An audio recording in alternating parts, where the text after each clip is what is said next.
Pessoal, desculpa, eu acabei apertando aqui um botão errado na hora que eu estava gravando e acabei finalizando o vídeo, tá?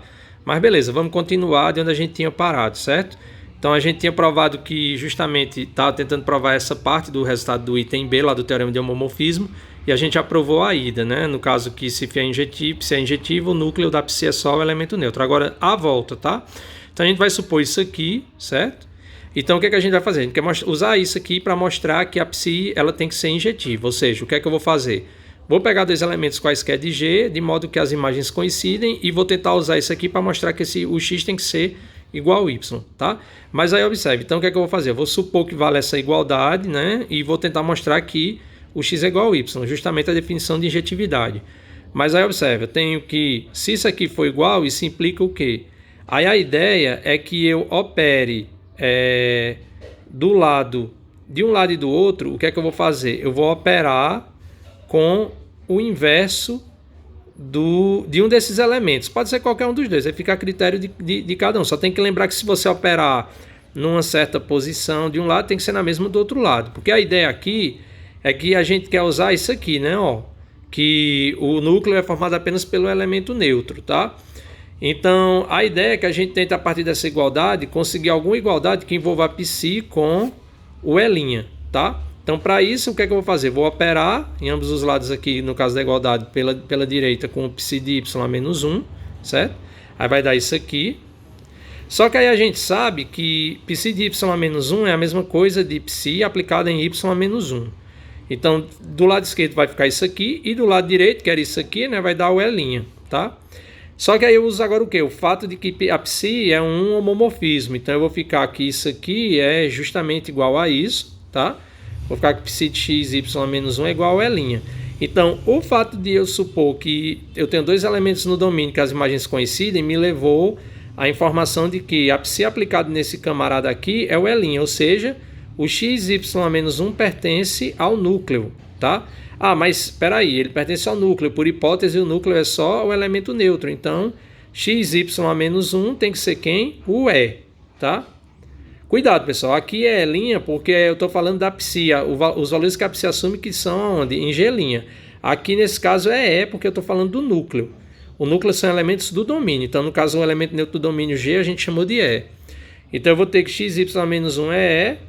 Mas aí o que é que eu faço agora? Eu quero mostrar que disso aqui o x é igual a y. Então é só operar de ambos os lados aqui, no caso a direita, né, pela direita, por y. Então aqui vai ficar só x e do lado direito fica y. Então isso implica que a psi ela é injetiva. Aí com isso fica provado, né, a última parte do item B. Tá? Eu acho que eu falei foi item C no início, é o item B. E agora a gente vai provar justamente o último item. Tá? Pronto, então no item C... Tá? No item C, ele diz que G cocentado com núcleo é isomorfo à imagem da psi. Bom, mas se é isomorfo, você pode mostrar isso como? Quer dizer o quê? Né? Se dois grupos são isomorfos, isso significa que é possível construir um isomorfismo entre eles. Né? Na verdade, que existe, foi mal. Ele está querendo mostrar lá no item C que G cocentado com N é isomorfo à imagem. Então, para a gente mostrar isso, é só a gente mostrar. Isso significa que existe um isomorfismo entre eles. Então, o que a gente vai fazer é justamente construir um isomorfismo entre o G', que eu estou chamando de o G barra, desculpa, que eu estou chamando do G cocentado com N, e a imagem da psi. E como é que a gente vai definir essa função, né, de modo a ser um isomorfismo? Da maneira mais simples possível. Como? A psi barra, eu vou chamar de psi barra, certo? Esse nosso isomorfismo, ele vai ser de G barra, então, na imagem, né? Porque é justamente quem a gente quer mostrar que são isomorfos, que vai mostrar que isso aqui é um isomorfismo. Então, os elementos daqui são classes, né? Para cada G em G, um elemento de G barra é a classe do G, é o G barra, tá? É o G pequeno. Então, eu vou associar a cada classe daqui, a cada classe G dessa, um elemento que está aqui. Bom, mas um elemento que está aqui, por definição, ele é quem? Ele é o valor da psi aplicado em alguém. Ah, então, alguém que está em G. Então, nada mais natural que se eu estou pegando um certo G para formar essa classe aqui, eu associar essa classe, cujo representante é G, a quem? A psi de G. certo? É a maneira mais natural de definir essa função que relaciona os dois conjuntos. E de fato isso vai garantir que essa função de fato ela é um isomorfismo. Então a gente vai provar primeiro que essa função ela é bijetiva e depois vamos mostrar que é um homomorfismo. E aí com isso a gente tem então que é um isomorfismo, tá? Então, antes de mais nada, né, lembrando que como a função aqui ela atua em classes, a gente sempre tem que mostrar, quando a gente fala de classes de equivalência, a gente está definindo alguma coisa em função dessas classes, a gente tem que mostrar que essa definição não causa ambiguidade, ou seja, a gente tem que mostrar que a definição que a gente está dando não depende do representante da classe que a gente escolhe, né? Porque a gente sabe que para uma dada classe você tem uma infinidade de representantes que dão o mesmo conjunto, tá bom? Então, a gente vai mostrar primeiro isso, que a psi ela está bem definida, ou seja, que se eu pegar duas classes que coincidem, as imagens também coincidem, tá? Então, vamos lá. Eu vou pegar uma classe G barra, uma classe H barra, certo? Mas a gente sabe, como a relação de equivalência aqui que a gente tá usando é aquela relação lá do módulo, congruência módulo subgrupo, né? Então, X é congruente a Y, módulo H ou módulo N, se só se X, Y menos 1 pertence a H. Então, em particular, se duas classes são iguais, a gente sabe que os representantes se relacionam pela relação de equivalência. Então, isso quer dizer que o GH-1 pertence ao núcleo, tá? Bom, mas se GH-1 pertence ao núcleo, isso quer dizer o quê, pessoal? Quando eu aplico a psi nesse camarada aqui, isso dá o E'. Mas a gente sabe que psi de G é H-1, a gente pode quebrar isso, vai ficar psi de G, psi aplicado em H-1, certo? E aí a gente tem e psi de H aplicado em H-1, isso é psi de H, o inverso desse camarada. Então vai ficar psi de G, isso aqui, né? Fica psi de G operado com psi de H A-1, ou seja, o inverso de psi de H, igual a E'. Aí você opera de um lado e do outro com psi de H, aí você obtém essa igualdade aqui. Então, de fato, a gente mostrou que a definição da função, né, o valor que a função assume, não depende do representante da classe. Se você pega dois elementos que as classes coincidem, as imagens elas coincidem também, certo? Então, ok. Agora, vamos mostrar que essa função ela é bijetiva, certo? Então, primeira coisa, a psi ela vai ser sobrejetiva. Por quê? Porque a imagem dessa função aqui, dessa nossa camarada, é justamente todo mundo que está nesse conjunto. Por quê? Porque é só você observar o seguinte, se eu pego um elemento que está aqui, ele é psi de um certo elemento G, certo? Então, para eu conseguir alguém aqui que se associe a esse camarada, é só pegar o Gzinho que eu estou tomando aqui como sendo valor nesse conjunto, né? Todo mundo que está aqui é psi de alguém que está em G. Então, quem eu vou pegar aqui para associar a esse camarada? Esse G, certo? Então, aí com isso a gente já tem que ela é sobrejetiva, tá? E agora, se eu pego, vou mostrar que ela é injetiva. Se eu pegar dois elementos aqui que as imagens coincidem, então eu tenho que mostrar que as duas classes coincidem também, certo? Então vamos lá, eu vou pegar x barra, y barra pertence a g barra, né? E aí vou calcular psi barra nesse camarada aqui, ó, certo? E vou mostrar que opa, desculpa. Aqui ele mostrou primeiro que é porque aqui o livro mudou a ordem, eu acabei não prestando atenção agora, desculpa. Porque ele mostrou primeiro que ela é um homomorfismo, né? Mas então vamos olhar logo aqui, então, ó. Eu vou pegar um elemento qualquer no G barra, que é uma classe, vou calcular psi barra desse camarada, certo? E vou impor que esse camarada é o E', certo? Bom, na verdade aqui a ideia é que a gente mostre que o núcleo, né, porque a gente viu lá no item B que dizer que é injetivo é equivalente a mostrar que o núcleo é formado só pelo elemento neutro, né? Então é justamente isso que a gente vai fazer aqui. A gente vai pegar uma classe, a gente vai usar essa variação, tá? Vamos pegar uma classe x barra, vamos calcular psi barra de x barra e vamos fazer isso sendo igual ao elemento neutro do contradomínio. Aí vamos mostrar que obrigatoriamente o x barra tem que ser o elemento neutro do domínio, ou seja, aí com isso a gente está mostrando que o núcleo é formado apenas pelo elemento neutro e pelo item B a função ela é injetiva, tá? Então se eu tenho essa igualdade, isso aqui é equivalente a dizer o quê? Isso aqui é equivalente a dizer que o psi de x ele é o E', tá?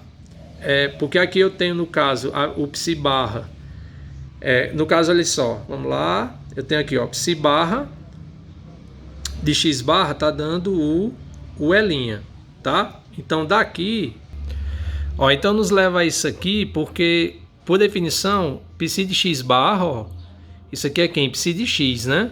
Só que por outro lado eu estou impondo que isso aqui é o E', então como psi de x barra por definição é psi de x, então isso aqui é equivalente a dizer o quê? Que psi de x é o E', tá?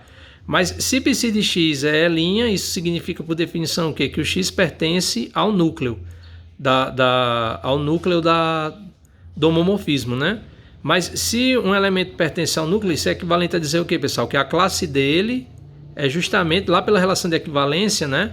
Os elementos que estão no subgrupo, eles formam justamente a classe do elemento neutro, ou seja, se isso aqui é equivalente a isso, que por sua vez é equivalente a isso, e isso aqui é equivalente a dizer que o x barra é igual a o E barra, tá? Aí com isso a gente mostrou justamente qualquer elemento lá no domínio que a gente pegue, de modo que psi aplicado nele dá o E', esse camarada é o próprio E barra. Então isso aqui está mostrando que o núcleo é formado só pelo elemento neutro e, consequentemente, né, a gente tem que a psi ela é injetiva, tá? Aí com isso a gente tem, e por fim, a gente vai mostrar que é um homomorfismo, para daí a gente ter que de fato é um isomorfismo, né? Então o que é que eu tenho que fazer agora? Eu pego duas classes, x barra e y barra no domínio, tá? E aí vou calcular a psi barra disso aqui e vou mostrar que isso é psi barra de x barra operado com psi barra de y barra, tá? Então, pegando isso aqui, né, essa operação, isso por definição vai ser, ó, aí vai ser igual a isso aqui, certo? A ideia aqui, na verdade, é que a gente transforme, que a gente faça uso da definição da psi barra. Então, para isso, eu vou transformar, como a psi barra lá atua numa classe, eu vou transformar isso aqui numa única classe, certo? Que aí, no caso, x barra operado com y barra, por definição, isso aqui é quem? É xy barra, né? E lembrando, aqui a gente está fazendo tudo isso porque o núcleo é normal, tá, pessoal? A gente já estudou isso, então a gente pode, a operação é essa e tudo mais. Só que aí, por definição, psi barra aplicado nessa classe é quem, ó? É o valor de psi no representante, ou seja, vai ser psi xy. Como a psi é um homomorfismo, isso aqui é igual a isso aqui, mas pela definição, psi de x é o valor que a gente obtém quando calcula psi barra de x barra, psi de y é o valor que a gente obtém quando calcula psi barra de y barra, tá? Então aí com isso, ó, a gente mostrou que é um homomorfismo e, portanto, a gente tem isso aqui, né, que é um isomorfismo, então G barra é isomorfo à imagem, certo? E aí com isso a gente termina a demonstração do teorema de homomorfismo, tá bom? Bom, pessoal, aí para realmente a gente finalizar essa parte, né, a gente vai ver agora duas consequências desse teorema. A primeira delas, o primeiro corolário, diz o seguinte: você tem em G um grupo finito, tá? Porque, observem, aquele resultado lá do teorema de homomorfismo, ele não faz qualquer menção sobre o fato do grupo ser finito ou infinito, é um resultado bem geral, certo? Agora, no caso em que a gente tiver com um grupo G finito, então tem umas coisas interessantes aí que a gente pode ainda dizer a respeito desse resultado, que é o seguinte: se G for finito e aí você considera psi de G em G', um homomorfismo de grupos. Então, item A, a ordem, né, a gente viu que psi de G é um subgrupo de G'. Então a gente pode, isso aqui é a ordem de psi de G, o número de elementos, né? Então ele está dizendo que psi de G é um divisor da ordem de G. Item B, se G é um P grupo, ou seja, se a ordem de G é a potência de um primo, né, com n maior do que 1, tá? Então, aliás, com n maior ou igual a 1.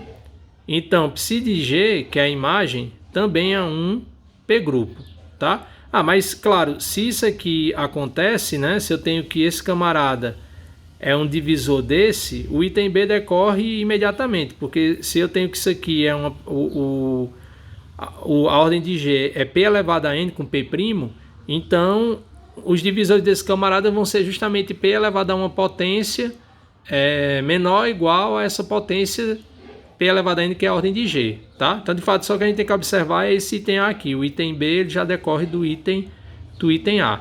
É um resultado interessante porque, se vocês observarem, A priori a gente não tem nenhuma ideia de que isso aqui vai acontecer, porque a gente provou no teorema que isso aqui, esse camarada, é um subgrupo de G'.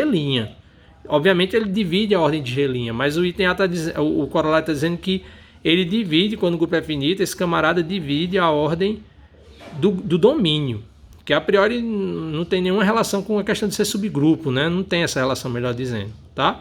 Então vamos lá, ó. Deixa eu passar aqui. Então, ó, é só a gente observar o seguinte aqui, certo? A gente provou, então, lá no item C do teorema, tem uma coisa que relaciona a G com a imagem, com psi de G, que é quem? É justamente o item C, que dizia que G cocientado com o núcleo é isomorfo à imagem do homomorfismo, né? Que é a imagem de psi ou psi de G maiúsculo, tá?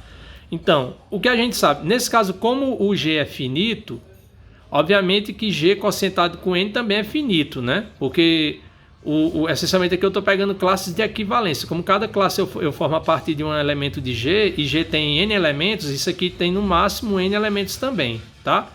E a imagem, mesmo que o G' seja um grupo infinito, que observe que lá no resultado não fala nada sobre isso, não tem problema, porque isso aqui, ó, os elementos que estão aqui, eles são advindos dos elementos de G, porque eu pego os elementos de G e calculo o psi nesse camarada, então ele vai estar aqui.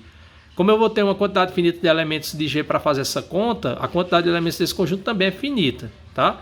Então, nesse caso, tanto esse conjunto quanto esse são conjuntos finitos. Então, pelo item C do teorema de homomorfismo, como esse camarada é isomorfo a esse, em particular quer dizer que eles têm a mesma quantidade de elementos, né? Porque tem um isomorfismo, uma função objetiva. A função objetiva entre conjuntos finitos significa, em particular, que eles têm a mesma quantidade de elementos. Então eu vou ter que o número de elementos desse camarada, a ordem dele é igual à ordem desse daqui. Mas a ordem desse camarada, a gente estudou lá no teorema de Lagrange, que quando a gente viu que a ordem de um subgrupo H dividia a ordem de G, né? A gente viu que essencialmente aquele númerozinho N lá, que você tem ordem de G igual a N vezes ordem de H, que o N é justamente o número de elementos de G cocientado com H, tá? Então nesse caso aqui, esse camarada aqui, pelo teorema de Lagrange, é justamente quem? É a ordem de G sobre a ordem de N, tá? Então eu vou ter justamente que, se eu colocar a ordem de N para cá, eu vou ter que a ordem de G dessa igualdade, né? Substituindo isso aqui por ordem de G sobre ordem de N, devido ao teorema de Lagrange. Aí essa igualdade vai ficar ordem de G igual a isso aqui vezes a ordem de N, ou seja, esse camarada divide a ordem de G, certo? E o item B, como eu falei agora há pouco, decorre, né, justamente desse fato do item A, tá? E o corolário 2 dá uma relação também em termos de dois subgrupos, né? Um deles do subgrupo de G, de um dado grupo, e o subgrupo dos automorfismos internos, tá? Então você tem G um grupo e tem Z de G, que é o centro, né, do grupo G. Então o resultado diz que o subgrupo formado por todos os automorfismos internos, ele é isomorfo a G cocientado com Z de G, certo? A gente viu anteriormente que o centro, ele é um exemplo bem... Na verdade, eu não lembro se eu falei, mas se eu não falei, o centro de qualquer grupo, ele é um exemplo imediato de subgrupo normal, porque ele é um subgrupo de G que ele é abeliano, por definição, né? Tá? Então, a gente tem esse outro resultado, certo? Esse resultado aqui, pessoal, eu vou fazer o seguinte, até para atiçar vocês a ver se vocês conseguirem entender bem a teoria, eu quero que essa demonstração aqui vocês deem uma lida, certo? E reescrevam ela, tá? Com os detalhes aí que estão omitidos pelo caminho, certo? Que é justamente para ver se vocês conseguem entender essa demonstração, tá? E deixem aí guardado, porque depois eu vou passar mais um exercício, aí eu vou deixar essa demonstração como um trabalho, eu vou deixar essa demonstração desse corolário como parte desse trabalho, tá?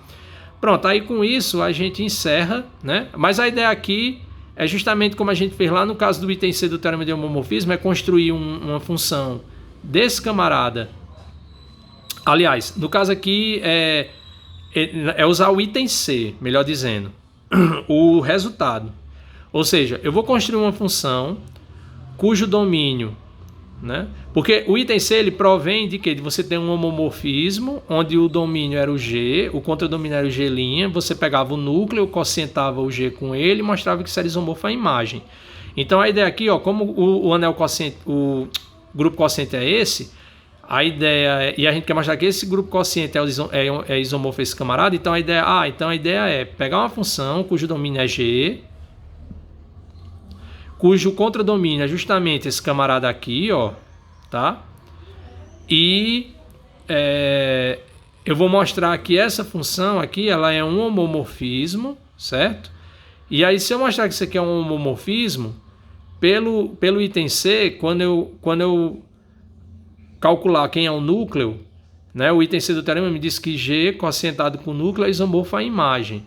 Então, nesse caso, o que eu vou fazer é pegar o núcleo desse homomorfismo, vou mostrar que isso é um homomorfismo, vou pegar o núcleo dele, vou calcular esse núcleo, certo? Aí eu vou mostrar que o núcleo é justamente quem, então, para eu obter esse resultado pelo item C, basta que eu mostre do teorema, basta mostrar que o núcleo é justamente, ó, esse camarada aqui, tá? Então, a ideia é constrói uma função cujo domínio é G, cujo contradomínio é esse camarada aqui, certo? A gente pode até pensar, mas lá no teorema de homomorfismo, a imagem não era o psi de G, era o G' e o psi de G está contido no G', certo? Mas, para facilitar, a gente pode pegar uma função, quando a gente quer mostrar esse tipo de coisa, e pegar o contradomínio como sendo justamente esse camarada, que nesse caso a gente estaria tomando uma função que já é sobrejetiva. A diferença seria essa, tá? Então eu vou pegar uma função de G nesse camarada, vou definir essa função, que aqui no caso a forma mais óbvia é, para cada G eu vou considerar o automorfismo interno correspondente, que é no caso aqui, só que ele pega, em vez de ele pegar a psi de G, ele pega a psi de G a menos 1, certo? O automorfismo interno. Aí você vai mostrar que é um homomorfismo, certo? Aí ele justamente diz aqui, ó, que a imagem da psi é justamente a própria imagem de G e que o núcleo é isso aqui. Tá? Então, se a gente conseguir mostrar essas duas coisas, aí pelo item C do teorema de homomorfismo, isso aqui está aprovado. Então, dei uma lida, beleza? Aí com isso a gente encerra, porque o que vem agora, ó, são alguns outros resultados que são de caracterização, que relacionam que se um grupo tiver uma certa característica, ele é isomorfo a um grupo de permutações, tá? Uns resultados mais de caracterização, tá? Que teria ainda muita coisa para a gente estudar, que aí realmente essa teoria... O ponto final dela é o primeiro teorema de Sylow, tá? Que é um teorema que fala essencialmente sobre P-grupos, certo? E aí, mas pelo nosso tempo também, pelo que interessa para a gente encerra por aqui, beleza? Então, no próximo vídeo, eu já devo começar a falar sobre polinômios, tá bom? Então, até a próxima.